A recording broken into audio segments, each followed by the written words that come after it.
네, 4월 7일자 말씀 우리 민수기 11장 1절부터 9절까지 우리 한 절씩 교독하겠습니다. 저부터 읽겠습니다. 여호와께서 들으시기에 백성이 악한 말로 원망하매 여호와께서 들으시고 진노하사 여호와의 불을 그들 중에 붙여서 진영 끝을 사르게 하시매 백성이 모세에게 부르짖음으로 모세가 여호와께 기도하니 불이 꺼졌더라. 그곳 이름을 다베라라 불렀으니 이는 여호와의 불이 그들 중에 붙은 까닭이었더라. 그들 중에 섞여 사는 다른 인종들이 탐욕을 품음에 이스라엘 자손도 다시 울며 이르되 누가 우리에게 고기를 주어 먹게 하랴. 우리가 애굽에 있을 때에는 값없이 생선과 오이와 참외와 부추와 파와 마늘들을 먹은 것이 생각나거늘 이제는 우리의 기력이 다하여 이 만나 외에는 보이는 것이 아무것도 없도다 하니 만나는 가시와 같고 모양은 진주와 같은 것이라. 백성이 두루 다니며 그것을 거두어 맷돌에 갈기도 하며 절구에 찌기도 하고 가마에 삶기도 하여 과자를 만들었으니 그 맛이 기름 섞은 과자 맛 같았더라. 함께 읽습니다. 밤에 이슬이 진영에 내릴 때 만나도 함께 내렸더라. 아멘.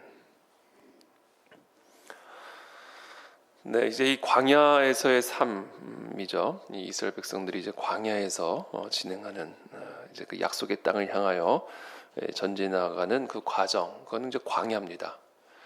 이걸 기억을 해야 됩니다. 이 약속의 땅을 향하여 나아가는 과정은 젖과 꿀이 흐르는 땅이 아니죠. 푸른 초장이 아닙니다. 광야입니다. 반드시 광야를 통과함으로써 젖과 꿀이 흐르는 하나님의 그 약속의 땅에 들어갈 수가 있습니다. 그러니까 이 모든 이스라엘의 이 출애굽 그리고 그 출애굽 이후에 광야의 여정 그리고 그 광야의 여정을 통과하며 이제 가나안 땅에 들어가는 정복 전쟁, 이것은 우리의 신앙의 여정, 우리의 인생의 여정을 사실은 은유적으로 우리에게 보여주고 있는 그런 모습들입니다. 그래서 사도 바울을 비롯한 신약의 많은 신약 성경의 저자들은 바로 신약 저자뿐만 아니라 구약 성경의 여러 선지자들도 이 출애굽의 역사 그리고 그 이후의 광야의 여정들을 끊임없이 계속해서 이스라엘 백성들에게 상기시키면서 하나님의 그 역사들, 하나님의 섭리들을 기억하게 하시는 것을 보게 되죠. 대표적인 예가 이제 시편입니다. 그렇기 때문에 오늘 우리는 이 본문을 통해서 또 우리의 삶을 해석하고 또 우리의 삶에 임한 여러 가지 일들을 또 분별할 수 있는 그런 기준으로 삼아야 될 줄로 믿습니다. 오늘 1절에 보면 여호와께서 들으시기에 백성이 악한 말로 원망하매 여호와께서 들으시고 진노하사 여호와의 불을 그들 중에 붙여서 진영 끝을 사르게 하시매. 여호와의 불, 그러니까 뭐 불이 난 것 같아요. 불. 근데 그게 하나님으로 말미암은 불이었다라는 것이죠. 뭐 산불 예컨대, 뭐 산불이나 뭐 어떤 다양한 종류의 화재. 당신은 뭐 이게 광야니까 뭐 건물에 불이 났겠습니까? 아마 뭐 풀에 불이 붙었든지 하여튼 그들이 지금 살고 있는 그 지역에 큰 불이 임했던 것 같아요. 근데 그 불의 이유가 여호와의 불이라는 것이죠. 종종 거기 이제 워낙 뜨거운 광야 지역이기 때문에 뜨거운 햇볕에 이 들풀에 불이 붙어서 불이 나는 경우들이 종종 있었죠. 그것을 이제 자연적인 현상으로만 이해를 하면 우리는 그 안에서 어떤 영적인 유익도 얻을 수가 없습니다. 공중에 나는 새 한 마리가 떨어지는 것을 그냥 자연적인 현상으로만 바라보면 우리는 그것을 통해서 어떤 영적인 유익도 얻을 수가 없습니다. 이 땅에서 일어나는 모든 일들 안에는 이것이 다 하나님의 허용과 섭리하에서 이루어지는 것이기 때문에 우리는 그 안에서 영적인 어떤 안목을 갖출 수 있는 그런 사람이 되어야 하는 것이죠. 그래야 우리가 그 모든 것들을 통해서 우리에게 말씀하고자 하시는 하나님의 메시지를 들을 수가 있게 되는 것입니다. 그것이 바로 영성이고 그것을 우리 이제 영안이다 이렇게 말을 하는 것이죠. 불이 났어요. 근데 그 불은 그냥 일어난 불이 아니라 이스라엘 백성들이 여호와께 악한 말로 원망했기 때문에 그 원망으로 인한 하나님의 심판의 불로서 그들의 진영에 불이 붙었다 이야기입니다. 여러분, 우리는 여기서 일단 아주 중요한 영적인 진리를 하나 발견하게 됩니다. 이 원망하는 거, complain이라고 되어 있는데 영어 성경에는 불평이죠. 불평하는 거예요. 이 불평, 원망, 불평은 악한 말입니다. 이건 악이에요, 악. 그리고 그것이 우리의 삶에 불이 붙는 이유입니다. 그러므로 우리가 이 불을 끄려면 우리의 입에서 이 악한 말을 꺼야 돼요. 그러니까 이 원망하는 말이 그냥 습관처럼 나오는 사람의 입에는요, 그 사람의 삶에는 항상 불이 붙어 있습니다. 기업에, 사업에 불이 붙고요, 자녀들에게 불이 붙고요, 가정에 불이 붙고요, 통장에 불이 붙고요, 항상 불이 붙게 되어 있어요. 왜냐하면 이것이 여호와께서 들으시기에 이거는 악이기 때문에 그래요. 악. 원망하는 마음, 원망하는 말은 저와 여러분들의 삶에 이 하나님의 불이 꺼지기를 원한다면 우리 입술에서 정말 조그마한 말이라도 이 원망하는 말이 꺼지게 되기를 축복합니다. 백성이 모세에게 부르짖음으로 모세가 여호와께 기도하니 불이 꺼졌더라. 백성이 이제 모세에게 이 불을 좀 꺼달라 그랬더니 이제 모세가 여호와께 기도한 거죠. 그랬더니 불이 꺼졌더라. 우리는 또 여기서 아주 중요한 영적 원리를 발견하게 됩니다. 그것은 바로 중보의 원리입니다. 중보의 능력이에요. 모세가 원망한 거 아니었어요. 백성들이 원망한 겁니다. 이 백성들의 죄로 말미암아 그들의 진영에 불이 붙은 것입니다. 불이 붙자 백성이 모세에게 부르짖었을 때 모세가 여호와께 중보합니다. 그랬더니 불이 꺼졌더라. 이 중보의 힘, 중보의 원리. 그러니까 여러분, 여기 아주 놀라운 희망이 있습니다. 놀라운 소망이 있습니다. 다른 사람이 짓는 죄 우리가 어찌할 도리가 없는 거예요, 사실은. 우리 가족의 구성원이, 예를 들어 우리 가족의 구성원이 계속 원망해요. 그럼 우리 가족에 불이 붙는 겁니다. 그거 내가 어찌할 도리가 없는 겁니다. 근데 어찌할 도리가 있음을 우리에게 가르쳐 주는 것이죠. 우리가 중보하면 된다. 이 땅에 불이 붙었어요. 그렇죠? 이 민족에 불이 붙었습니다. 그거 어찌할 도리가 없는 겁니다. 하나님을 모르는, 그 하나님의 말씀을 우습게 여기는 저 패역한 자들이 짓는 죄 우리가 어찌할 도리가 없는 겁니다. 그러나 어찌할 도리가 있다라는 것이죠. 그것이 바로 중보다. 그들의 죄를 대신하여 우리가 하나님 앞에 부르짖을 때, 그때 하나님은 그들의 죄로 말미암아 이 땅에 붙은 그 불을 우리를 위해 꺼주신다. 이게 중보의 힘이요, 바로 이것이 소망입니다. 그리고 그것이 우리의 사명인 것입니다. 여러분, 지금 이 나라에 불이 붙었습니다. 이 불이 얼만큼 확장될지 모릅니다. 이 불이 어떻게 거세게 교회를 집어삼키고 한국 우리의 가정을 집어삼키고 이 민족의 미래를 집어삼킬지 우리는 이 불의 향방을 도무지 알 수 없습니다. 가늠할 수도 없습니다.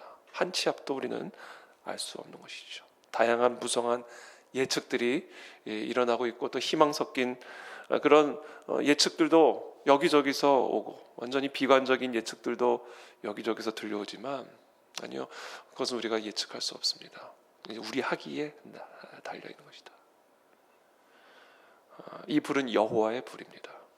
여호와께서 주관하십니다. 그러므로 저와 여러분들이 이 모세의 사명을 감당해야 할 줄로 믿습니다. 느헤미야가 예루살렘의 성벽이 다 불타 회파된 것을 듣고는 조상의 죄, 아버지의 죄를 대신 회개할 때 하나님께서는 그 땅에 무너진 성벽들을, 불로 회파된 그 성벽들을 다시 재건하시는 것을 우리는 보게 됩니다. 우리에게 소망이 있습니다. 저와 여러분들이 이 모세의 사명을 감당하는 한 이 나라 민족에게는 소망이 있고, 이 땅에 붙은 이 모든 하나님의 심판의 불은 하나님께서 친히 꺼주실 줄을 믿습니다. 그러면 오늘 이 새벽에 우리가 함께 중보의 사명을 감당하게 되기를 바랍니다. 날마다 새벽마다 매일마다 이 땅의 죄를 우리가 대신 회개하며 이 땅에 붙은 불들을 꺼주시기를 기도하는 저와 여러분들이 되시기를 예수님의 이름으로 축복합니다. 그곳 이름을 다베라라 불렀으니 이는 여호와의 불이 그들 중에 붙은 까닭이었더라. 그들 중에 섞여 사는 다른 인종들이 탐욕을 품음에 이스라엘 자손도 다시 울며 이르되 누가 우리에게 고기를 주어 먹게 하랴. 원망의 이유를 이제 여기서 설명하는 것이죠. 이 원망의 이유가 있었는데 일단 그것은 뭐냐면 섞여 사는 다른 인종들, 혈통 중심적으로 보면 가라지들이죠. 아브라함의 혈통이 아니죠. 사실은 언약 백성들이 아닌데 언약 백성들이 되고자 어떻게 보면 섞여 있는 다른 인종들, 출애굽할 때 함께 빠져나온 다른 인종들이 탐욕을 품음에 이스라엘 자손도 다시 울며 이르되 누가 우리에게 고기를 주어 먹게 하랴. 여러분, 이 땅에 순혈이라는 건 없습니다. 순혈주의는 이건 옳지 않은 겁니다. 결벽증 이런 거 있죠. 영적인 결벽증이 있어요. 영적인 결벽증.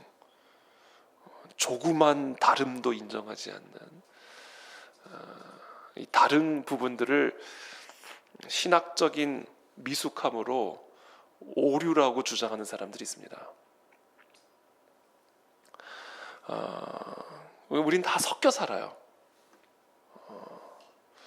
다른 어떤 신학적인 사고, 또 다른 생활 방식, 다른 관점, 그렇죠? 우리는 다 섞여 삽니다.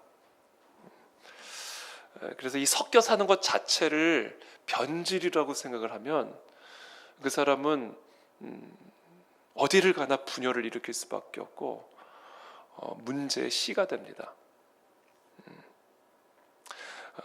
그래서 우리는 우리와 다른 인종들과 섞여 사는 일에 익숙해져야 되고 또 그 부분에 대해서 좀 넓은 마음을 품을 수 있는 그런 아량들이 우리 안에 필요합니다. 그것이 문화적인 아량일 수도 있고요, 또 신학적인 아량일 수도 있고요, 그렇죠?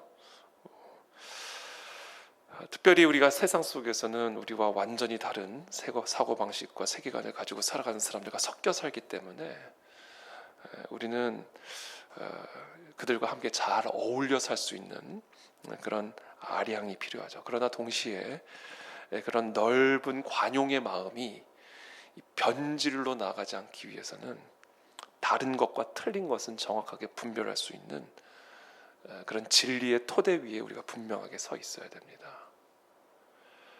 우리가 다른 인종들과 섞여서 출애굽한 건 너무 좋은 일이죠. 그렇죠? 그들도 구원을 받아야 되고 하나님을 모르고 애굽의 신들을 섬겼던 그들이 여호와가 진정한 신이요 하나님 외에는 다른 신이 없음을 알게 되는 것은 너무나 귀한 일이고 아름다운 일입니다.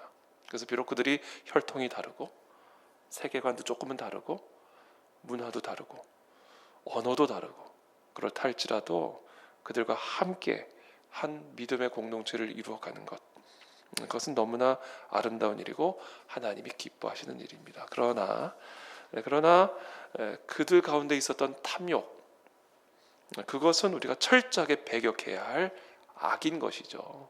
세상 사람들과 함께 살아가지만 그 세상 사람들이 추구하는 그 탐욕은 누룩이죠. 저도 이제 쭉 교회에서 이제 성장을 했고 또 신앙생활을 쭉 하다가 어떻게 정말 저도 예기치 않게 전혀 예상치 않게 이제 신학교를 가게 됐고 또 신학교를 졸업을 하고는 이제 또 목사가 됐고, 그래서 목사가 된 이후에 제 첫 직장이 이제 교회죠, 교회. 그러니까 저도 사실은 제 의도와 상관없이 그냥 교회 안에서 성장하고 교회에서 일을 했어요. 교회가 제 삶의 터전이었고 교회가 제 일터고 교회가 제 어떻게 보면 삶의 전부였습니다. 근데 그러다가 제가 이제 변호사가 돼서 세상에 딱 나와서 일을 하는데 너무 불편한 거예요. 이 세상 사람이 다른 인종같이 느껴지더라고요. 관점도 다르고 삶의 방식도 다르고. 제가 익숙했던 그 교회적인 문화와는 이 세상 문화가 너무나 달랐습니다. 근데 제가 세상에서 느낀, 세상에서 제일 다른 거, 세상의 가장 중요한 특징은, 세상은 뭐니 해도 머니더라고요. 돈이에요, 돈. 모든 게 돈입니다. 돈을 위해서, 돈에 의해서, 돈밖에 없어요. 세상은 돈이더라고요. 탐욕이에요. 그래서 세상 사람들은요, 기본적으로 세상 사람들을 움직이게 만드는 힘은 탐욕이에요. 탐욕, 탐심. 그리고 그 탐심에 끊임없는 재료가 있어요. 원료가 있어요. 이 탐심이라는 불을 계속 지피는 원료가 있고 동력이 있는데, 그게 불평입니다. 불평. 이 불평이라는 재료가 탐심이라는 불을 만들어서 그것이 우리의 삶에 여호와의 불을 붙이는 거예요. 이게 사탄 마귀의 계략입니다.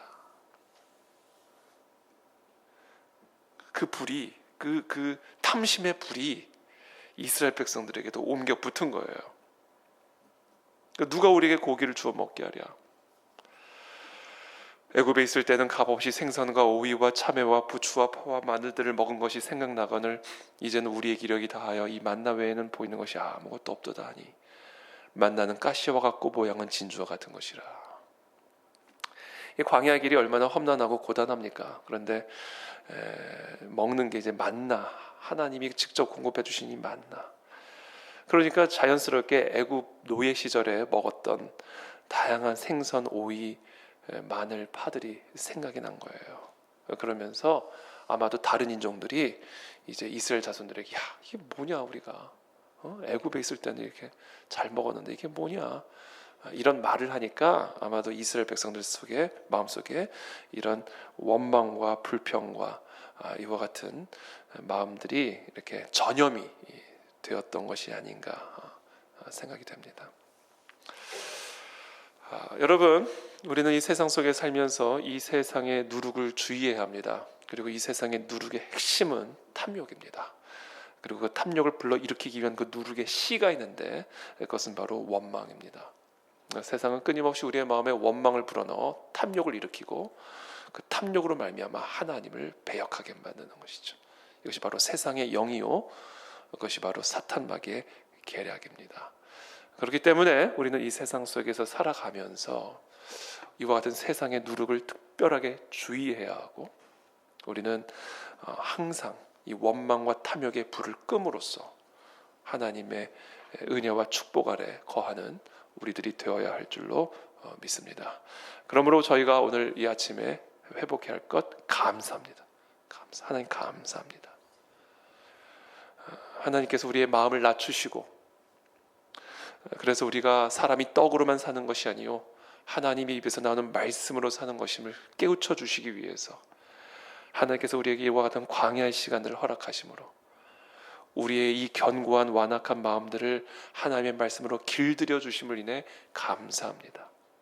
하나님, 오늘 이 새벽에 우리에게 은혜를 베풀어 주시고, 오늘 하루 살아가면서 원망의 말을 끊어내게 하시고, 내 마음속에 탐욕이 틈타지 않게 도와주시고, 오늘 주신 이 약속의 말씀을 붙들고 말씀과 동행하는 복된 하루가 되게 도와 주시옵소서.